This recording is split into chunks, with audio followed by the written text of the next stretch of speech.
అందరికీ నమస్కారం.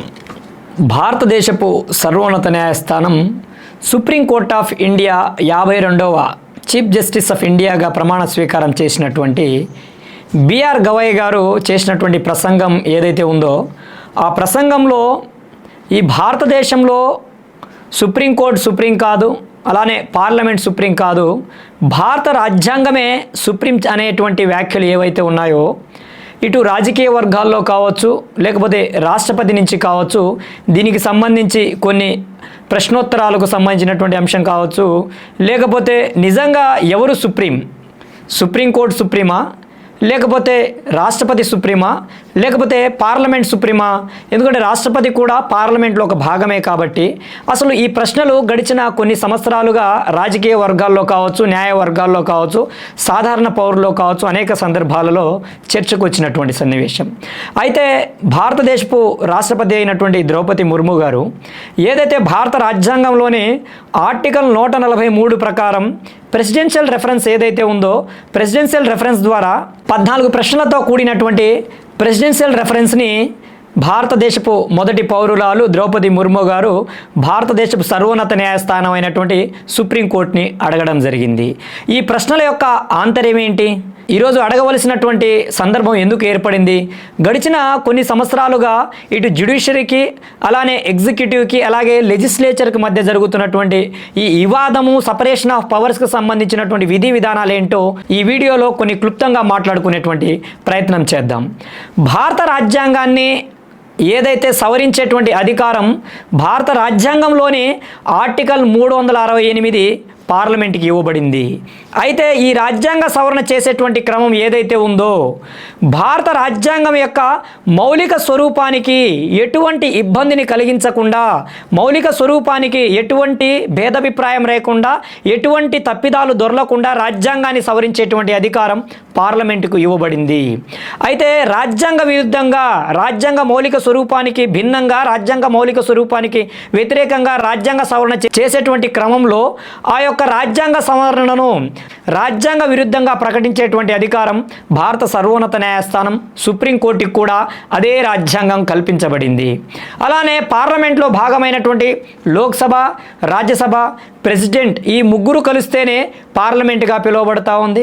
అయితే కార్యనిర్వాహక వ్యవస్థ ఏదైతే ఉందో మంత్రిమండలి, ప్రధానమంత్రి, అలానే అతని కింద పనిచేసేటువంటి మంత్రిమండలి సలహా సూచనల మేరకు పనిచేసేటువంటి కార్యనిర్వాహక వ్యవస్థ ఒకటైతే ఇండిపెండెంట్ జ్యుడిషియరీ ఇటు కార్యనిర్వాహక వ్యవస్థకు అలానే శాసన వ్యవస్థకు ఎటువంటి సంబంధం లేకుండా బాధ్యతాయుతంగా కస్టోడియన్ ఆఫ్ ద కాన్స్టిట్యూషన్గా భారత రాజ్యాంగాన్ని అమలుపరచడంలో రాజ్యాంగబద్ధంగా పాలన కొనసాగుతుందా, రాజ్యాంగబద్ధంగా చట్టాలు చేయబడుతున్నాయా, లేకపోతే రాజ్యాంగబద్ధంగా చట్టాలు చేయనప్పుడు, రాజ్యాంగబద్ధంగా పాలన కొనసాగనప్పుడు రాజ్యాంగబద్ధంగా నడపవలసినటువంటి బాధ్యత సుప్రీంకోర్ట్ ఆఫ్ ఇండియా మీద ఉంది. నిజంగా ఈ భారతదేశంలో సుప్రీం ఏదని ప్రస్తావించేటువంటి అంశం ఉందంటే supreme law of the land, supreme law of the land ఏదైతే ఉందో కాన్స్టిట్యూషన్ ఆఫ్ ఇండియానే సుప్రీం. ఎందుకంటే ఇటు పార్లమెంట్ కావచ్చు, అలానే ఎగ్జిక్యూటివ్ కావచ్చు, లెజిస్లేచర్ కావచ్చు, అలానే సుప్రీంకోర్టు ఏదైతే జ్యుడిషియరీ కావచ్చు, ఇవన్నీ కూడా భారత రాజ్యాంగానికి లోబడే పనిచేస్తాయి. కాబట్టి భారత రాజ్యాంగమే సుప్రీం అనేది ఎటువంటి అభిప్రాయం, దీంట్లో ఎటువంటి భిన్నాభిప్రాయాలు లేవు. ఈ దేశానికి supreme law of the land కాన్స్టిట్యూషనే కాబట్టి సుప్రీం కాన్స్టిట్యూషనే. అయితే భారతదేశపు మొదటి పౌరురాలు president of India Droupadi Murmu garu ఈ సందర్భంలో ఈ 14 ప్రశ్నలకు సంబంధించినటువంటి అంశాల గురించి కొన్ని క్లుప్తంగా మాట్లాడుకునేటువంటి ప్రయత్నం చేస్తే, ముఖ్యంగా ఈ యొక్క ప్రశ్నలు ఎందుకు వేయవలసి వచ్చిందంటే ఏదైతే తమిళనాడు రాష్ట్రంలో ఏర్పడినటువంటి సంక్షోభం, గవర్నర్కి అలానే ఆ రాష్ట్ర ప్రభుత్వానికి ఏర్పడినటువంటి సంక్షోభం ఏదైతే ఉందో, రాష్ట్ర అసెంబ్లీ ప్రవేశపెట్టినటువంటి బిల్లులు ఏవైతే ఉన్నాయో, పాస్ చేసినటువంటి బిల్లులు ఏవైతే ఉన్నాయో ఆ బిల్లుని ఆమోదం పలపకుండా ఏదైతే ఆ రాష్ట్రానికి చెందినటువంటి గవర్నర్ అయినటువంటి ఆర్ఎన్ రవి గారు గడిచిన 2 సంవత్సరాలుగా ప్రతి బిల్లుని కూడా పెండింగ్లో పెడుతూ వస్తూ ఉన్నారు. భారత రాజ్యాంగంలో నిజంగా ఈ యొక్క గవర్నర్ వ్యవస్థకు ఏదైనా ఒక బిల్లుని ఎంతకాలం పెండింగ్ పెట్టేటువంటి అవకాశం ఉంది, నిజంగా ఆ బిల్లుని పెండింగ్ పెట్టొచ్చా లేదా అనేటువంటి అంశాల గురించి మాట్లాడుకుంటే ఏదైతే ఆర్థిక సంబంధిత బిల్లులు మినహా అన్ని బిల్లులలో కూడా ఏదైతే గవర్నర్ గారికి 2 ఆప్షన్లు ఇవ్వడం జరుగుతూ ఉందని సుప్రీంకోర్టు తన తీర్పులో వెలువరించింది. ఏమని? ఏదైనా రాష్ట్ర అసెంబ్లీ తీర్మానించి ప్రవేశపెట్టి ఆమోదించినటువంటి బిల్లు గవర్నర్ గారికి చేరినప్పుడు ఆ బిల్లు మీద స్పష్టమైనటువంటి నిర్ణయం తీసుకోవాల్సినటువంటి అవసరం గవర్నర్ గారి మీద ఉంటుంది. ఎందుకంటే ప్రజా ప్రయోజనాల కోసమే రాష్ట్ర అసెంబ్లీ బిల్లులను చేపడుతుంది. కాబట్టి ఇక్కడ రాజకీయ సంక్షోభం వల్ల, రాజకీయ విభేదాల వల్ల బిల్లులను నిలుపుదల చేస్తే అది ప్రజాపాలనకు, రాజ్యాంగబద్ధమైనటువంటి పాలనకు విఘాతం కలిగేటువంటి అవకాశం ఉంటుంది. కాబట్టి ఆ బిల్లుల మీద తన అభిప్రాయాన్ని వెలిబుచ్చి తిరిగి అసెంబ్లీకైనా పంపించాలి, లేకపోతే ఆ బిల్లుని తిరస్కరించాలి. అంతేకాని సంవత్సరాల తరబడి ఆ బిల్లుని తన దగ్గర పెండింగ్ పెట్టుకుంటే ఆ యొక్క పాలన ఏదైతే ఉందో గాడి తప్పేటువంటి అవకాశం ఉందని సుప్రీంకోర్టు తన తీర్పులో వెలిబుచ్చింది. అయితే ఇది కేవలం ఇప్పుడు మాత్రమే కాదు, భారతదేశంలో గత కాంగ్రెస్ ప్రభుత్వ పరిపాలన నుంచి కూడా నేటి వరకు కూడా ఏదైతే కేంద్రంలో ఉన్నటువంటి ప్రభుత్వం వేరు, అలానే కేంద్రంలో ఏ ప్రభుత్వం అయితే అధికారంలో వస్తుందో ఆ ప్రభుత్వమే ప్రతి రాష్ట్రంలో కూడా వారికి అనుకూలంగా ఉన్న వారిని గవర్నర్లుగా నియమించి వస్తూ ఉంది. అది మనందరికీ విదితమే. అయితే రాష్ట్రాలలో ప్రభుత్వం, కేంద్ర ప్రభుత్వేతర ప్రభుత్వాలు ఉన్నప్పుడు వారిని ఇబ్బందులకు గురి చేయాలనో, లేకపోతే వారిని ఇరకాటంలో పెట్టివేయాలన్నటువంటి సందర్భాలలో ఈ యొక్క రాష్ట్రాల గవర్నర్లు ఆ బిల్లును నిలుపుదల చేయడం, లేకపోతే రాష్ట్రపతి రిఫరెన్స్కి పంపించడం జరుగుతూ ఉంది. ఇటు తమిళనాడు రాష్ట్రం కావచ్చు, కేరళ కావచ్చు, పశ్చిమ బెంగాల్ కావచ్చు, గడిచిన కొంతకాలంగా అక్కడ జరుగుతున్నటువంటి రాజకీయ సంక్షోభం ఏదైతే ఉందో, రాష్ట్ర ప్రభుత్వానికి గవర్నర్ల మధ్య జరుగుతున్నటువంటి ఈ యొక్క విఘాతం ఏదైతే ఉందో, సంబంధ బాంధవ్యాల మధ్య డిస్టర్బెన్స్ ఏదైతే ఉందో ప్రజాపాలనకు వ్యతిరేకంగా ఉంది, ప్రజాపాలనకు గండి కొట్టేలా ఉంది. కాబట్టి తమ రాష్ట్రానికి చెందినటువంటి అనేక బిల్లులను ఆర్ఎన్ రవి గారు, ఏదైతే తమిళనాడు గవర్నర్ అయినటువంటి ఆర్ఎన్ రవి గారు ఇష్టానుసారంగా నిలుపుదల చేస్తున్నారు.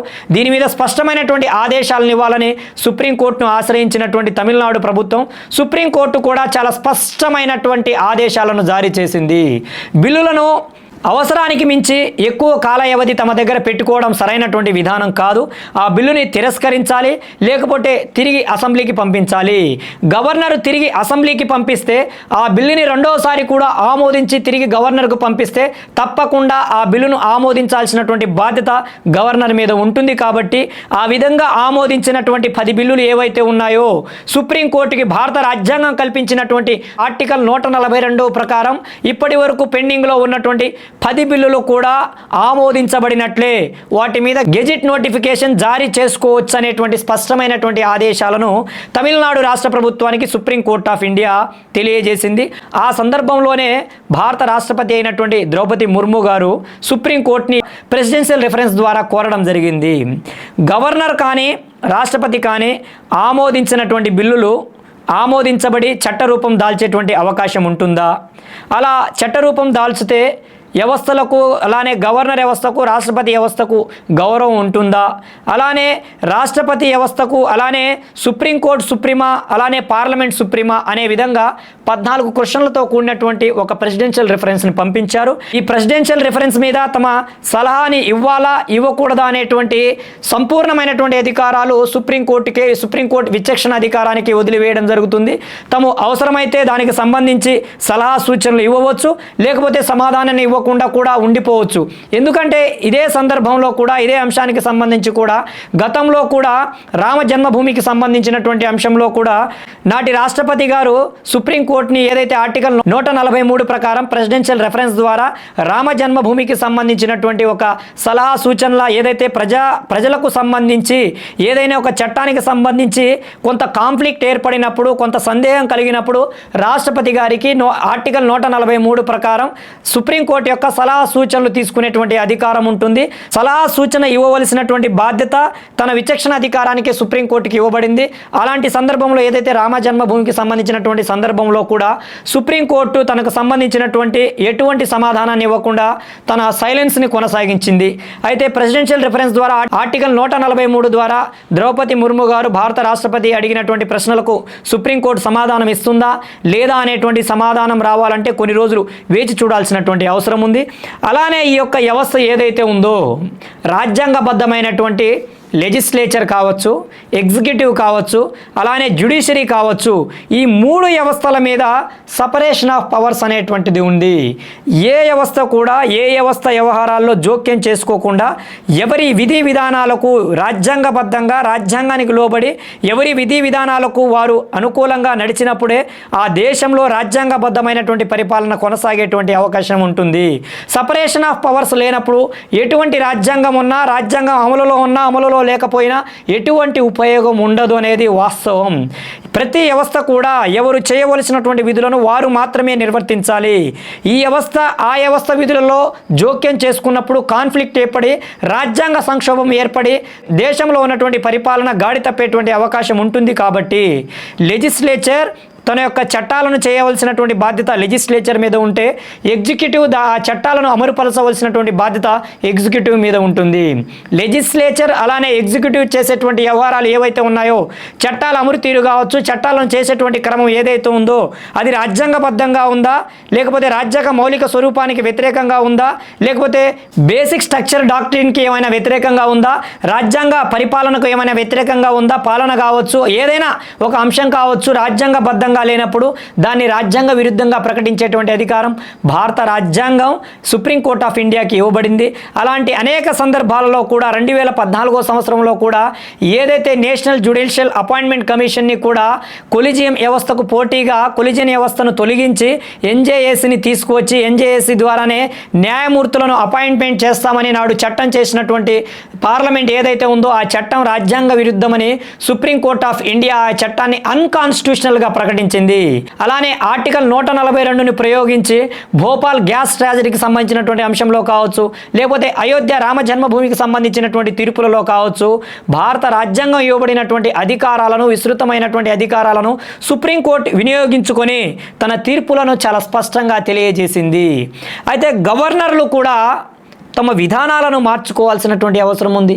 ఎందుకంటే ఇక్కడ ప్రజలకై ఎన్నుకోబడినటువంటి ప్రజాప్రభుత్వాలు ఏవైతే ఉన్నాయో ఆ ప్రజాప్రభుత్వాలు చేసినటువంటి ఈ యొక్క తీర్మానాలు, ఈ యొక్క చట్టాలు ఏవైతే ఉన్నాయో ఆ చట్టాలు శాసనసభలో ఆమోదించబడి గవర్నర్ దృష్టికి వచ్చినప్పుడు తప్పకుండా ఆ బిల్లులను ఆమోదించాల్సినటువంటి అవసరం ఉంది.